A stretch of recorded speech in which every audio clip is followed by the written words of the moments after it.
it brings up this opportunity right here where now I see Rob Van Dam versus Seth Rollins, and to me I see it as ROH versus ECW. Rob Van Dam, who is an ECW original, while you got Seth Rollins, who everybody knows is Tyler Black, come up against Rob Van Dam on Monday Night Raw. And man, it was a great matchup. I think personally, to me, in my opinion, I think Seth Rollins had him, But then after that, as soon as Seth Rollins hit that move right on Rob Van Dam, here comes Dean Ambrose. And man, I dig Dean Ambrose for a long, long time, but man, he is starting to get crazier and crazier and crazier every time I see him in the ring. It is such a cool deal to see Dean Ambrose. So what is he going to do? He goes ahead, he gets a microphone, and he starts telling everybody he's going to screw up the show. Basically, main event terminology, he says he's going to fuck up the show, okay? Remember, it's a PG show. He's not going to tell the world he's going to fuck up the pay-per-view. He's going to tell everybody he's going to screw up the pay-per-view. Because no matter how you see it, he's going to fuck up the pay-per-view. He's going to mess things up for Seth Rollins and the Money in the Bank ladder match. So what does Seth Rollins do? And it kind of came to me in a vision. Here's Seth Rollins, they're talking with the game Triple H, and pretty much explaining to him that if Dean Ambrose walks in while he tries to grab the briefcase that's right there at the very top of his hand, Dean Ambrose is going to somehow interfere and ruin the match. I see it, everybody else sees it too. Then he decides to go ahead and add Dean Ambrose. He wants Dean Ambrose in the ring. And you know what? Why not? It's what's best for business, okay? So what do? Triple H decides, Seth Rollins wants Dean Ambrose. Triple H says, fine, Dean Ambrose is in. So now we have Dean Ambrose, who's now a part of this Money in the Bank matchup. So now we got not just Dean Ambrose, not just Seth Rollins, but RVD, Jack Swagger, Kofi Kingston, Bad News Barrett, and Dolph Ziggler. 7 competitors right there. And to me, obviously my prediction, I would go with either Dean Ambrose or Seth Rollins. You really think Kofi Kingston's really going to win it? Nah, I don't think so. Personally to me, I would love to see Dolph Ziggler win it. But then again, it would be, let's see. I don't think anyone has won Money in the Bank twice, right? Now, I know some people are going to say Edge, but Edge had only won it one time. He robbed the second one from Mr. Anderson, or Mr. Kennedy, whichever comes first. But anyways, to me, the only 2 obvious picks that people are going to pick on is Seth Rollins and Dean Ambrose. I think Dean Ambrose, he's going to give us a good match. He's going to give us a good match. He's going to attack Seth Rollins. Now, I predicted that Seth Rollins and Dean Ambrose would go at it at Money in the Bank. Now, I'm only half right. Yes, they would go at it. But unfortunately, it's not going to be a one-on-one matchup. It's going to be those 2 and 5 of the participants to take part in this Money in the Bank ladder match. And I can't wait to check it out. So everyone's going to be pulling for somebody. The main event's predicting that Seth Rollins will win the briefcase. Will he cash it in on the same night? Who knows? See what happens. Now, let's talk about the very beginning of Raw, okay? Now, remember when Roman Reigns did that little trick on Vicki Guerrero, and Vicki Guerrero pretty much became in charge of Raw, and Vicki Guerrero was already going to make a mistake anyway, right? Goes ahead and lets in Roman Reigns, who wins the Battle Royal, and now he becomes a part of the Money in the Bank ladder match for the WWE World Heavyweight Championship. Vicki Guerrero and Stephanie McMahon have their face-off right there, And Vicki, being Vicki, goes ahead and just, comes out, starts groveling and everything else like that.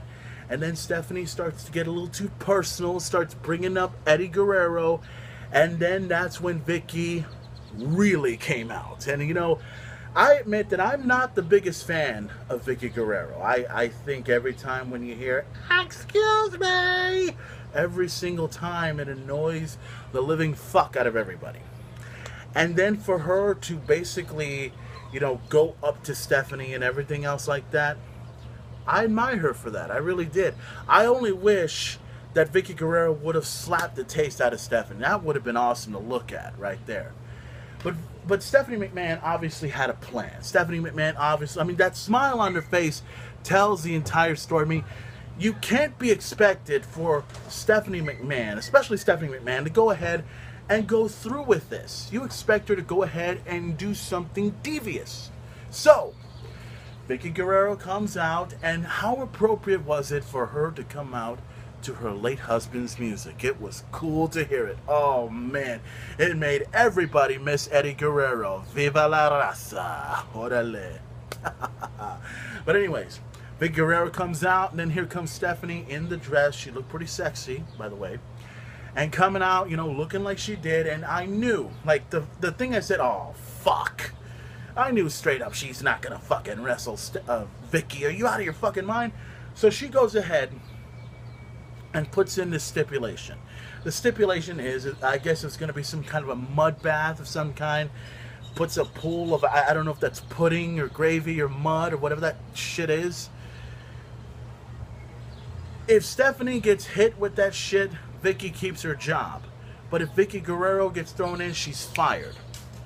And it wouldn't be the first time that Vicki Guerrero got fired. Well, then again, it wouldn't be the first time that some other WWE employee got fired about 50 million times until they finally got the hint. But anyways, here comes Alicia Fox, here comes Layla, here comes, I forgot who the other one was and everything. Vicki Guerrero was pretty much trapped. Vicki Guerrero threw all three of them in that mud deal. And then, Vicki was going, yes, yes, yes. And I keep telling her to turn around. And then Stephanie goes ahead and takes Vicki and throws her right in the mud. And then that was it. Vicki Guerrero is fired and now officially out of the WWE.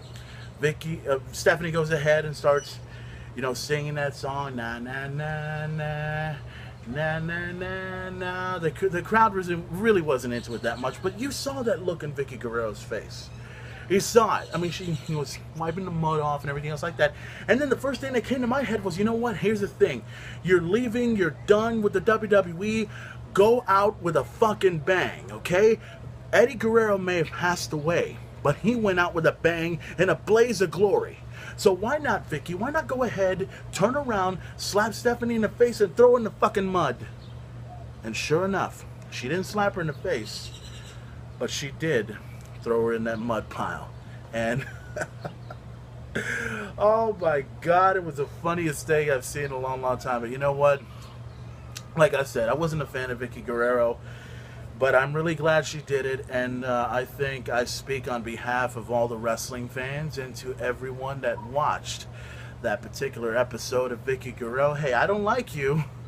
I probably won't. I do have respect for you, and I do have respect for the Guerrero name. So therefore, Vicki, thank you so much for some great memories. You did well on WWE, and it would be cruel to see your husband around, if he was alive today. So thank you very much, Vicki Guerrero, and thank you very much for doing that to Stephanie. I know that was just nuts to watch, but wow. Oh God! I mean, did you see what happened? Like after Vicki left, Stephanie tried to get out, she couldn't, and then she was dog paddling, and then threw the referee in there. I mean, who in the world did not see that coming? She tried to pull the referee. It's like, hey, that referee's gonna jump in. Bam! The mud's in. Boom! He's there. It's over. It's done. Okay? A muddy, bloody referee. That's what it is. Oh God! It was nuts. Okay, now. Let me get to, well, I guess I'm going to go ahead and go to the conclusion. Oh, actually, before I get to the conclusion, I also want to talk about the matchup between Wade Barrett and Dolph Ziggler. That was unquestionably one of the best Intercontinental matches I've seen in Raw in years. Oh, and by the way, did I mention that this is 1,100? Can you believe that? 1,100 episodes of Monday Night Raw. That's amazing. I couldn't believe that. Bad News Barrett versus Dolph Ziggler for the Intercontinental Championship. In a crazy way, I kind of knew that Wade Barrett would win it, but I kept hoping for Dolph Ziggler to somehow become champion. I wanted him to win the Intercontinental Championship for a, what, second, third time, right? But anyways, it was a tremendous matchup. I digged it in every single way, and I didn't care who won or lost. It was just an awesome match. But at the end, I mean, Dolph Ziggler just, bam, got hit with the bullhammer, right? 1, 2, 3. I was about to say Bray. I keep confusing Bray Wyatt with Wade Barrett. It's kind of similar. I don't know why.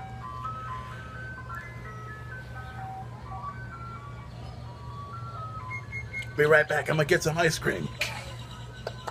I'm just kidding. Okay. Nonetheless, I was about to say Bray Wyatt again. Wade Barrett, Bad News Barrett, wins his match over Dolph Ziggler. That was done. It was a tremendous match. I hope we see that again. And that's kind of what we're going to see this Sunday at Money in the Bank. Can't wait to check it out. Now, besides that, I also want to talk about, before we get to the main event matchup, the whole thing with Stardust and Goldust. You know, to me personally, I really dig Cody Rhodes' new character. I think that, you know, this is a good thing for him, because for a long time I've dig Cody Rhodes for who he was and everything, and I thought that he would be the guy to be probably better than his father and probably better than Goldust, his brother himself. But for him to come out as Stardust, you know, I got to admit, you know, the whole tag team thing with Cody Rhodes and you know, Goldust didn't exactly work out. But now with Stardust, I mean, you got to come up with some name for these two. I mean, I can actually see them winning the tag team gold somewhere in the near future. But nonetheless, there's a lot of people that like the Stardust character. Personally, the main event does. And I hope we see something cool with Goldust and Stardust. Did you hear that whole, what was it, that wish upon a star? When you wish upon a star, makes no difference who you are. I couldn't really do that, but anyways, let's get to the conclusion of Monday Night Raw. A great handicap matchup which took place. On one side you had Sheamus, John Cena, and Roman Reigns, unlikely tag team right there. And on the other side you had Bray Wyatt, Alberto Del Rio, Randy Orton, and Cesaro, you know. And it's kind of funny when you see Bray Wyatt on one side and Roman Reigns on the other, because usually when you would see both oppositions on that side, you would see the Wyatt family on one side and you would see the Shield on the other. But now it's a totally different way now. Bray Wyatt has teamed up with 3 different guys, or 4 different guys, or 3 different guys to be exact, while Roman Reigns has got 2 different people in his corner. And to me, I love the matchup. It was great. And in the end, and for some odd reason, I had this strange feeling that Kane was going to show up. Okay, sure enough, he did. The end of the matchup, John Cena wins. It's done. It's over. It's out the window. And then here comes the big red machine, Kane. And he's going after Roman Reigns. He's going after John Cena. He's going after everybody except for Randy Orton. No fucking duh. So, and then here comes the game, Triple H, the Authority, coming in. And what, and my God, is this a surprise? Should this be a surprise to anybody? The fact that the Authority decides to go ahead and add Kane to the ladder match. So we now have a complete total of 8 superstars to vie for the vacated WWE World Heavyweight Championship. And you know what? Kane comes out, comes through the fire, and then BAM! He gets speared by Roman Reigns. And oh man, I dig that shit. You know what? Does it surprise me that Kane becomes a part of this whole thing? No, it shouldn't surprise anybody, because think about this. Randy Orton will do anything in his power to make sure that he becomes the WWE World Heavyweight Champion. Now, my prediction for that matchup, and I'm sticking to what I said last time, with the addition of Kane being involved. Hey, you can add Kane. You can add whoever you want. But here's the thing. Everyone has already said, well, I've heard reports, I've heard the initial reports from everyone on Facebook and everyone on Twitter. And you hear it, you know what it is.